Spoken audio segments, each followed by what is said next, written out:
Guys, आपके घर के आसपास भी एक भूत बंगला जरूर होगा। ऐसी जगह जिसके आसपास से कोई भी गुजरना नहीं चाहता। अक्सर उस बंगले को लेकर कहानियां भी होती है। कहते हैं ना कि वहाँ एक ऐसा साया भटकता है जो कि सिर्फ आधी रात में रोता हुआ नजर आता है। और अगर कोई इंसान गलती से अंदर चला गया फिर वो अपना मानसिक संतुलन खो बैठता है। ऐसा ही एक बंगला गुजरात के अहमदाबाद में है, जिसकी कहानी आज से 30 साल पहले शुरू हुई थी, लेकिन आज उसका एक अंत आ चुका है। आज मैं ऐसी कहानी लेकर आया हूं जिसमें डर और इतिहास दोनों भी है। अगर आप गुजरात से बिलोंग करते हो तो शायद आपने इस न्यूज के बारे में पहले भी सुना होगा, लेकिन अगर नहीं फिर यह कहानी आपके दिल को पूरी तरीके से दहला सकती है। और आज आपको पता चलेगा कि अगर आपके घर के आसपास कोई ऐसी खंडर जगह है जिसको भूत बंगला कहा जाता है तो उसकी कहानियों को मान लेना ही बेहतर है। पर गाइस, इसी के साथ मैं आपको कुछ बताना चाहता हूं जो कि शायद आपको भी बेहद काम में आ सकता है। कभी कभी जब वीडियो रेंडर हो रही होती है या फिर फाइल्स अपलोड हो रही होती है तब मैं टाइम वेस्ट नहीं करता। ऐसे फ्री टाइम में मैं पॉकेट ब्रोकर ओपन कर लेता हूं। और अगर आप काफी टाइम से मेरी वीडियोस देख रहे हो तो आपने नोटिस किया होगा कि मैं पॉकेट ब्रोकर के साथ काफी टाइम से काम कर रहा हूं। ओवर द इयर्स ये मेरे ट्रस्टेड पार्टनर्स बन गए हैं। और आज की वीडियो को और भी एक्साइटिंग बनाते हैं। आज मैं जितना भी प्रॉफिट जीतूंगा पूरा का पूरा एक लकी सब्सक्राइबर को मैं गिव अवे कर दूंगा। गिव अवे में पार्टिसिपेट कैसे करना है वो वीडियो के एंड में बताऊंगा। चलिए देखते हैं कितना जीत पाते हैं। अगर आप ट्रेडिंग सीखना चाहते हो बिना रियल पैसे का रिस्क लिए तो पॉकेट ब्रोकर का डेमो अकाउंट परफेक्ट है। Real market charts, real trading experience but zero risk. Demo balance खत्म हो जाए तो फ्री में रीलोड कर सकते हो और कॉन्फिडेंस आने के बाद सिर्फ एक क्लिक में रियल अकाउंट पर स्विच कर सकते हो। मैं एक ट्रेडिंग सिग्नल फॉलो करता हूं। ट्रेड प्लेस हो गया और yes, trade successful, profit direct account में क्रेडिट हो जाता है। अगर आप एनालिसिस खुद करना पसंद करते हो तो प्लेटफॉर्म में 30+ टेक्निकल इंडिकेटर्स भी बिल्ड इन है। पॉकेट ब्रोकर में टूर्नामेंट्स भी होते हैं जहां आप रियल ट्रेडर्स के साथ कंपीट करके प्राइस पूल जीत सकते हो। साथ ही जेम सिस्टम और डेली बोनस जैसे फीचर्स एक्स्ट्रा रिवॉर्ड्स अनलॉक करने का मौका देते हैं। डिपॉजिट्स और विड्रॉल का प्रोसेस भी काफी सिंपल है। मल्टीपल पेमेंट मेथड्स अवेलेबल है। साथ ही पॉकेट फ्रेंड्स रेफरल प्रोग्राम के थ्रू आप अपने दोस्तों को इनवाइट करके एडिशनल रिवॉर्ड्स भी अर्न कर सकते हो। प्लेटफॉर्म पर ऑलरेडी 19 मिलियन से भी ज्यादा ट्रेडर्स हैं और सिक्योरिटी के लिए 256 bit SSL bank level encryption और वेरीफाइड अकाउंट्स का भी सपोर्ट है। अगर आप भी पॉकेट ब्रोकर ट्राई करना चाहते हो तो साइन अप करते वक्त मेरा प्रोमो कोड MPRS जरूर यूज करना और अवेलेबल बोनस का बेनिफिट लेना। और गिव अवे के लिए बस इतना करना है कि इस वीडियो के पिन कमेंट के नीचे एक कमेंट कर दो। मैं एक लकी विनर चूज करूंगा और आज का पूरा विनिंग अमाउंट उसे ट्रांसफर कर दूंगा। Best of luck. लेकिन अभी वीडियो शुरू करने से पहले ऐसे ही और हॉरर और मिस्टीरियस वीडियोस देखने के लिए सब्सक्राइब कर दीजिए इस चैनल को। एंड गाइस, एक और एक बात मैं आपको कह दूं, हम अभी स्पॉटिफाई पे भी है, स्टोरीज बाय अमान पारकर नाम से। अगर आप गाड़ी चला रहे हो, अगर आप सोते हुए कोई कहानी सुनना चाहते हो, देखना नहीं चाहते, तो आप स्टोरीज बाय अमान पारकर पे जाके मेरी तमाम कहानियां वहां पे सुन सकते हो। लेकिन वो सुनने से पहले अब ये कहानी शुरू होती है। साल 1992 में अहमदाबाद के अंदर 27 साल का शमशुद्दीन नाम का एक टैक्सी ड्राइवर हुआ करता था। अपना घर चलाने के लिए शमशुद्दीन दिन रात टैक्सी चलाता। एक रात जब वो सोच ही रहा था कि आज के लिए मैंने बहुत काम कर लिया है, मैं अभी अपनी टैक्सी पार्क कर देता हूँ, घर चला जाता हूँ, तभी उसके टैक्सी के पास एक लड़की आकर खड़ी हो जाती है। वो लड़की कहती है, क्या टैक्सी खाली है? लड़की बेहद खूबसूरत थी तो शमशुद्दीन ने सोचा कि ठीक है, मैं आखिरी भाड़ा करके अपने घर चला जाऊंगा। सफर के दौरान शमशुद्दीन बार बार बैक मिरर चेक कर रहा था। उस लड़की ने कहा कि कुछ हुआ है क्या? शमशुद्दीन ने कहा कि नहीं, आप बहुत खूबसूरत हो। वो लड़की थोड़ा हंसी और कहा कि अच्छा, जो मैं करती हूं उसे जानने के बाद तुम यही कहोगे? शमशुद्दीन ने कहा कि क्यों, ऐसा तो आप क्या करते हो? उस लड़की ने कहा कि मेरा नाम फरजाना है, मैं एक सेक्स वर्कर हूं।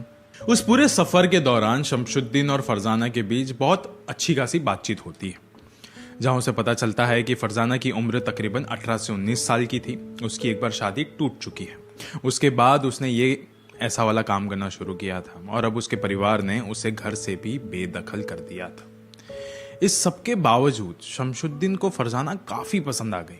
अब धीरे धीरे वो दोनों हर दूसरे दिन मिलने लगे थे और करीब भी आने लगे थे। शमशुद्दीन ने फरजाना से शादी करने का फैसला लिया और फरजाना ने भी हाँ कह दी। ये सब कुछ इतनी जल्दी हो गया कि शमशुद्दीन ये सोचना ही भूल गया था कि फरजाना क्या काम करती है और शादी के बाद भी वो इसी काम को आगे बढ़ाती रहेगी। लेकिन इसमें और एक चीज थी जो कि फरजाना को चुभने लगी थी, जो ये थी कि शमशुद्दीन की भी एक शादी टूट चुकी थी, जिसकी वजह से उसे अपनी प्रॉपर्टी का कुछ हिस्सा अपनी पहली पत्नी को देना पड़ा था। फरजाना चाहती थी कि उसे भी हिस्सा मिले और यहीं से उन दोनों के बीच दरार आनी शुरू हो चुकी थी। कुछ ही समय में शमशुद्दीन अब फरजाना से मोहब्बत करने के बजाय नफरत करने लगा था। वो अपनी बीवी को किसी और के बिस्तर पर सोच भी नहीं पा रहा था। उतने में उसने एक प्लान बनाया कि मैं फरजाना को मार दूंगा। शमशुद्दीन ने अपने 3 दोस्तों की मदद से इस प्लान को अंजाम देने की ठान ली थी। एक रोज शमशुद्दीन फरजाना को लेकर अपने एक दोस्त के घर जाता है। जब वो सो जाती है तब उसे गला दबाकर मार दिया जाता है। ये जो घर था उसके बाहर ही एक टंकी हुआ करती थी, जिसके अंदर फरजाना की लाश को डाल के ऊपर से सीमेंट भर दिया गया था। उस रात बहुत तेज बारिश हो रही थी, तो कोई भी अपने घर के बाहर नहीं था। शमशुद्दीन का ये प्लान सक्सेसफुल हो जाता है, लेकिन अब जो उसके साथ होने वाला था वो शायद उसकी जिंदगी खौफ से भरने वाला था। कुछ साल बीत जाते हैं। शमशुद्दीन अहमदाबाद से बाहरी इलाकों में अभी रहने चला जाता है। फरजाना को उसके घर वालों ने तो बेदखल किया था, तो किसी ने भी उसकी मिसिंग रिपोर्ट तक फाइल नहीं करी। पर इस वक्त तक एक बड़ी ही अजीब चीज होने लगी थी। अहमदाबाद की जिस जगह ये सब कुछ हुआ था उसके आसपास कई सारे घर बनने लगे थे। बहुत सारे परिवार अब वहां रहने आ चुके थे, लेकिन कोई भी उस एक पर्टिकुलर घर के पास से गुजरना नहीं चाहता था, क्योंकि लोग उसे भूत बंगला कहकर पुकारते थे। जो शख्स यानी शमशुद्दीन का जो दोस्त उस घर में रहा करता था, कुछ समय पहले उसकी मिस्टीरियसली मौत हो जाती है। वो घर पूरी तरीके से खंडर हो चुका था और साथ ही साथ इस घर की कई कहानियां भी सामने आ जाती हैं। जब भी शाम होती है हमें इस घर के छत पर एक औरत बैठी हुई नजर आती है। लोगों को देखकर वो तुरंत रोने लग जाती है। उतनी देर में जमीन के नीचे से हमें किसी के होने का एहसास होता है। बस इतना सब कुछ देखने के बाद अब यहाँ से कोई भी नहीं गुजरता। ये जितना भी बोला हूँ ये सब उन लोगों के शब्द हैं जो वहाँ पे रहते हैं। और एक चीज़ आप सब लोगों को याद दिला दूँ कि ये एक हकीकत वाली कहानी है, एक रियल क्राइम हॉरर स्टोरी। उस इलाके में जितने भी परिवार है वो शाम के बाद अपना घर बंद रखते हैं। वो मानते हैं कि जब भी रात होती है कोई तो हमारे दरवाजे पर आकर दस्तक देता है। जब हम खिड़की से बाहर देखते हैं तो वहाँ एक औरत खड़ी होती है, रोती हुई शक्ल के साथ हमें उम्मीद से देखती है, फिर चिल्लाने लगती है और हम खौफ के मारे दरवाजा ही नहीं खोलते। फिर भी वो जाती नहीं है। एक दस्तक के बाद वो जोर जोर से दरवाजा पीटने लगती है। ये सिलसिला पूरी रात भर चलता है। जब सुबह हम दरवाजा खोलते हैं तब दरवाजे के बाहर कीचड़ के निशान मिलते हैं और दरवाजे पर खरोचने के निशान। ये पूरा इलाका इतना खौफनाक हो चुका है ना कि कई लोग यहाँ से चले गए हैं। कोई भी यहाँ पे महीना 2 महीना के अलावा रह ही नहीं पाता। अगर कोई रहता है तो वो लोग की मजबूरी होती है बस। गाइस, उस इलाके में जिस औरत का खौफ था वो कौन है आप सब तो अब तक समझ ही गए होंगे। क्योंकि फरजाना की आत्मा लोगों को डराना नहीं चाहती थी, वो सिर्फ बदले की तलाश में थी। और दूसरी जगह थी शमशुद्दीन की जिंदगी, जिसने वापस से टैक्सी का कामकाज में अपना मन लगाया था और फरजाना के कत्ल के बारे में एकदम भूल ही चुका था। लेकिन एक रोज उसे जिस पैसेंजर को ड्रॉप करना था वो उसी एरिया में रहता था जहां उसने सालों पहले फरजाना का कत्ल किया था। जब वो ड्रॉप करके लौट ही रहा था तब उसकी नज़र उस खंडर घर पे गई। सारी चीज़ें उसे याद आने लगी। उसने अपना ध्यान भटकाया और वहां से निकलने लगा। जैसे ही वो निकला किसी ने तो उसके गाड़ी पे हाथ मार दिया। जब शमशुद्दीन ने साइड मिरर से देखा तब पीछे कोई भी नहीं था। वो गाड़ी से उतरा और अपने आसपास देखने लगा, वहां कोई भी नहीं था। जब वो बैठने ही जा रहा था तब उसकी नजर वापस से उस घर की तरफ गई। इस बार खिड़की से एक परछाई उसे देखकर मुस्कुरा रही थी। शमशुद्दीन फौरन अपनी गाड़ी में बैठकर निकल गया। जब उसने अपनी बैक सीट पर देखा तब वहां वो ही परछाई बैठी हुई थी। शमशुद्दीन की गाड़ी पेड़ से टकराई और वो वहीं पर बेहोश पड़ गया। उस दिन के बाद से शमशुद्दीन ने टैक्सी चलाना ही छोड़ दिया था। ज्यादातर समय वो अपने घर पे ही रहा करता था। हर बार अपनी खिड़कियां और दरवाजे बंद रखा करता था कि क्या पता कहीं फरजाना ना आ जाए। अभी एक बार की बात है, जब शमशुद्दीन सो रहा था, अचानक उसके आसपास खुदाई की आवाज आने लगी थी। उसने आंखें खोलकर देखा तो वो एक बंद से गड्ढे में था। उसके ऊपर अभी कोई तो मिट्टी फेंक रहा था, और ये जो कर रहा था वो कोई और नहीं पर फरजाना ही थी। झटके से शमशुद्दीन अपनी नींद से उठ गया। उसने बाहर देखा तो सुबह हो चुकी थी। वो सोच में पड़ गया था कि जिस हादसे को तकरीबन 23 साल बीत चुके हैं, उसका खौफ मुझे आज तक सहना पड़ रहा है। पूरी घटना के बाद उसे कार्डियक अरेस्ट आ जाता है और पूरा किस्सा उसके लिए वहीं पर खत्म हो जाता है। कम से कम उसे तो वही लग रहा था कि वो एक ऐसी जिंदगी जीने लगा था जहां उसके आसपास सिर्फ और सिर्फ खौफ था। उन दिनों उसे एक और खबर मिलती है, उसका दोस्त अब्दुल जवरावाला नहीं रहा। गई शमशुद्दीन के इसी दोस्त ने फरजाना के हाथों को पकड़ा था। शमशुद्दीन के भाई इकबाल खेड़ावाला ने फरजाना के पैरों को पकड़ा था। इस दौरान शमशुद्दीन ने उसका गला दबा दिया था। एक एक इंसान को मरते देखकर शमशुद्दीन अब और भी ज्यादा गहरे सदमे में पहुंच गया था। अब अगली बारी उसके भाई इकबाल की थी। वहीं दूसरी तरफ भूत बंगला को लेकर पूरी कॉलोनी परेशान थी वहां पे। तभी कॉलोनी के लोगों ने सोचा कि क्यों ना हम यहाँ पे कोई हवन या फिर कोई शांति पाठ करवाएं, जिससे कि जो भी आत्मा यहाँ पे भटक रही है वो यहाँ से चले जाए। ये बात वहाँ की लोकल पुलिस को भी पता चलती है कि एक कॉलोनी के लोग एक घर में तंत्र विद्या करने वाले हैं।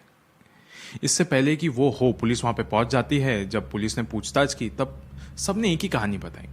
यहाँ एक औरत की आत्मा पिछले कई सालों से भटक रही है साहब, तकरीबन 1992 से। ये साल सुनते ही पुलिस के मन में शक पैदा होने लगा। पुलिस को कहीं ना कहीं पता था कि इस इलाके में एक औरत का कत्ल हुआ था, लेकिन कहाँ हुआ था, किसने किया था, वो औरत कौन थी, ये आज तक पता नहीं चल पाया था।